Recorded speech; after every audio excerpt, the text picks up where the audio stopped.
Christian tradition tells us that the Roman army crucified Jesus in the 1st century AD, then went on to persecute Christians for the next 300 years. But is it possible that the religion of Jesus was actually spread by the very same people who nailed him to the cross?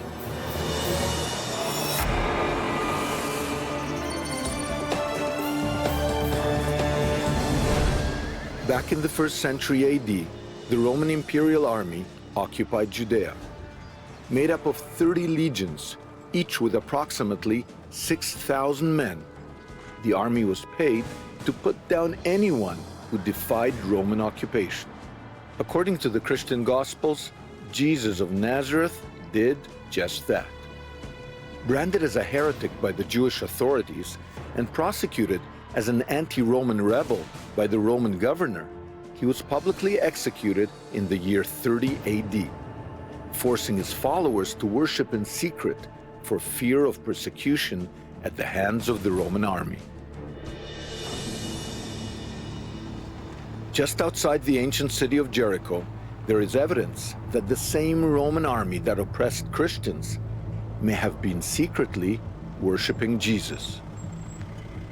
Less than 3 kilometers from where the Roman army was garrisoned in the year 70 AD, there is a cave that seems to have been used as a church as early as the 1st century. I've come here with the man who discovered the cave, archaeologist YUVAL PELEG. The Roman military was around here, right? הצבא הרומי מגיע בשנת 68 בקיץ, במסגרת הדיכוי של המרד הגדול, הוא מגיע מהצפון, מגיע ליריחו. Right over here, right? Like... 2 קילומטר, 3 קילומטר בערך, ומחכה שם לקראת העלייה לכיוון ירושלים. Peleg believes that the cave contains important archaeological information that may date to the time of the Roman occupation. We go down to take a closer look. You know what? This is a great natural church. It's like the Notre Dame Cathedral of the Dead Sea area. As we explore deeper, it becomes apparent that this cave was once used as a church. Inside the cave's belly, YUVAL PELEG shows me the image of a cross carved into stone. Based on its design, it appears to be one of the earliest. Next to the cross is what may be the image of a fish, one of the first Christian symbols. Is it possible that this was a secret church? וזה כנראה מקום של נר. פה שמו נר. 2, 1, 1. פה כנראה עוד אחד שלא כל כך הצליח. This is like an altar. You've got 2 crosses, a candle over here in the middle. Who were the people worshiping here? The answer may be provided by the symbol found next to the cross, the Roman sun god, Sol Invictus.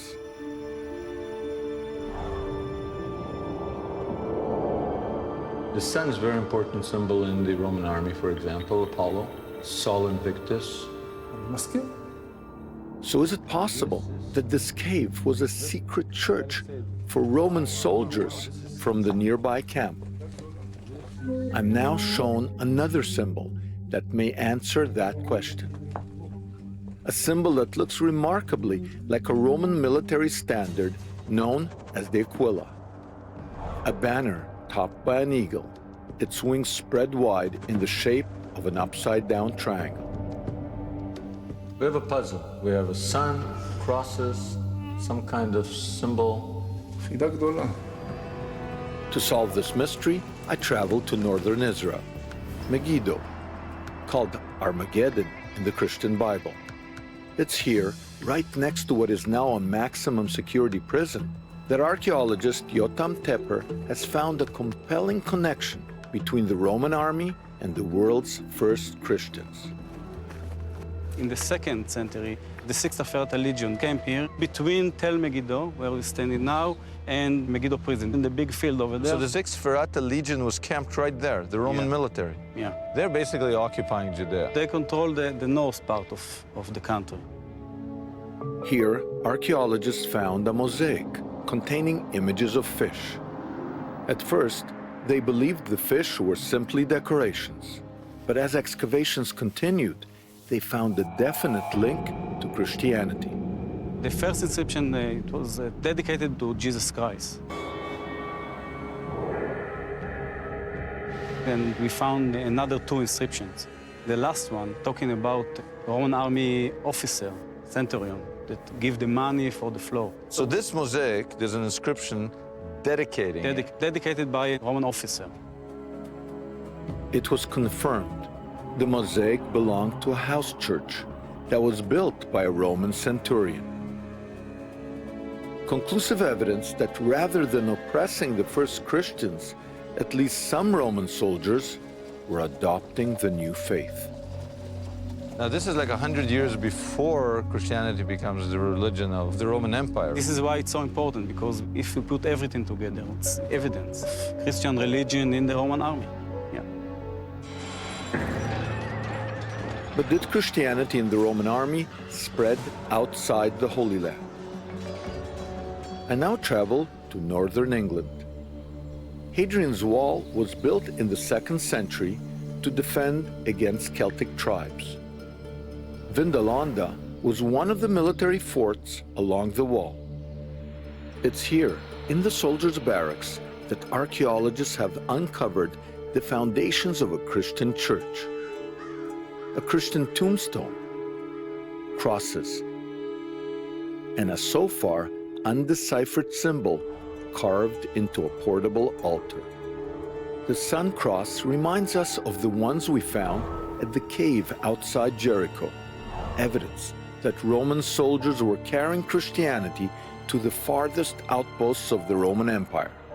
In fact, St. Alban, who is the first English martyr, is also the most famous Christian in the Roman army. St. Alban is said in the accounts to have been martyred by Caesar, who caused this soldier to be arrested for being a Christian, refusing to carry out pagan ceremonies, and has him executed. Christianity was illegal at that time. St. Alban's story demonstrates why it was important for Christians in the Roman army to keep their faith hidden. Some say that the soldiers developed a secret Christian symbol that no one could decode, and just such a symbol was found in the city of Manchester. Once a western outpost of the Roman Empire, it's here that archaeologists uncovered the fragment of what they call a sator square. It just might be the oldest Christian artifact ever discovered on British soil. So is this a big surprise? You could say that, yes. It's one of those wonder moments for an archaeologist when you come across a find like this. You've recreated that around that, eh? We have enough there to enable us to be very confident in reconstruction. The sator square is made up of 5 Latin words: rotas, opera, tenet, arepo, and sator. But the square is also a palindrome, which means the same words can be read forwards and backwards, top to bottom, always the same. So rotas read backwards becomes sator, and opera read backwards is arepo. But then, hinged on the letter N, the word tenet remains the same, forwards and backwards. This image appears strikingly similar to the cross found in the cave at Jericho. But in the army, where it was illegal, they may have needed the square to communicate their secret faith. This is a very standard piece of Roman pottery called an amphora, and these were big storage jars which were used for olive oil, fish sauce, wine. This kind of clay jug was used to store wine, and the fact that it has the sator square engraved right on it strongly suggests it had a ceremonial purpose. Maybe it was used during communion. And the interesting thing with this find, it came from a rubbish pit between two buildings. And the rubbish pit was located next to a Roman military fort. There would have been auxiliary soldiers bringing their religions with them, one of which would have been Christianity. So why not for a soldier to put this piece of graffiti on the emperor for a subverted religion that he totally believed in? So you just look at it, it's some letters, but it could preserve somebody risking their lives for their faith. I think it's remarkable that he's got such a small fragment, but there's such a big story. But is it a big story? Some scholars have suggested that the sator square is nothing but a Roman game. To find out its true meaning, I traveled to the British Museum in London. Here I meet the world's #1 expert on ancient games. The Romans liked to carve their war games in public places, on pavements and on stone. And then you encounter the Sartor opera. You think to yourself, oh, this is some kind of 5x5 game. But I'm fairly sure that it's nothing to do with that whatsoever, and it has to be separated and regarded as an altogether different category. Let me see if I understand it. You're saying, given what you know about games, this is not a game? I'm certain it's not a game, yes. The likelihood is that it's an early Christian device in which they wanted to write the words Pater Noster in such a way that it wasn't obvious that that's what it was. Dr. Finkel believes that the square refers to the phrase Pater Noster.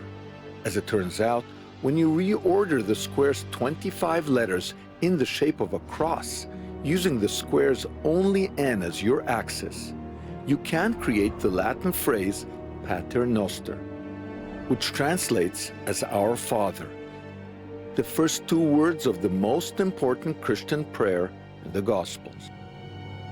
Arranging the words in this way leaves 4 letters outstanding, 2 O's and 2 A's, which seem to represent Jesus' famous lines from the book of Revelations. I am the Alpha and the Omega, the beginning and the end. Found in Roman military camps across the empire, the sator square suggests that at a time when Christianity was an illegal movement, Roman soldiers were adopting it. The army that had crucified Jesus was now spreading the gospel to the ends of the empire.